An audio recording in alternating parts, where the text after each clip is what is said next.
Hello, hi. ఎంతమంది ఇంట్లో పలావ్ తినాలనిపించినప్పుడు ఇలా చేసుకుంటారు కుక్కర్‌లో. కుక్కర్ పలావ్ అంటారు గదా!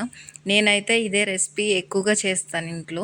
సో, ఎలా చేస్తానంటే ఫస్ట్ కుక్కర్ పాన్ తీసుకొని దాంట్లో ఆయిల్, కొంచెం నెయ్యి వేసుకొని, బిర్యానీ స్పైసెస్ కూడా ఏసుకొని, అలా వేసుకున్న తర్వాత ఒక ఉల్లిపాయ, ఒక టమాటా, 3 పచ్చిమిర్చి సన్నగా కోసుకొని వేసుకోవాలి. వేసుకున్న తర్వాత వాష్ చేసుకున్న కొత్తిమీర, పుదీనా వేసుకొని, అలాగే అల్లం పేస్ట్ 2 స్పూన్లు వేసుకొని బాగా మిక్స్ చేసుకోవాలి.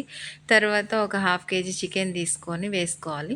ఇలా చికెన్ వేసుకున్న తర్వాత 2 టేబుల్ స్పూన్ల వరకు బిర్యానీ మసాలా, ఒక హాఫ్ కప్పు పెరుగు వేసుకొని బాగా మిక్స్ చేసుకోవాలి. కొంచెం తగినంత ఉప్పు వేసుకొని బాగా మిక్స్ చేసుకొని కలుపుకోవాలి. కొంచెం ఉడికిన తర్వాత 2 గ్లాసుల బాస్మతి రైస్ తీసుకొని వాష్ చేసుకొని వేసుకోవాలి. ఇలా వేసుకున్న తర్వాత ఒక 3 గ్లాసెస్ వరకు వాటర్ వేసుకోవాలి.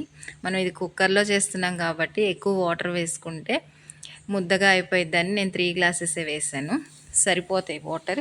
ఇలా వేసిన తర్వాత కుక్కర్ మూత పెట్టి విజిల్ పెట్టి 3 విజిల్స్ వచ్చేదాకా ఉంచుకొని 3 విజిల్స్ అయిన తర్వాత చల్లారిన తర్వాత కుక్కర్ పలావ్ అయితే రెడీ. మా పిల్లలకి చాలా ఇష్టం cooker pulao. Thank you so much for watching.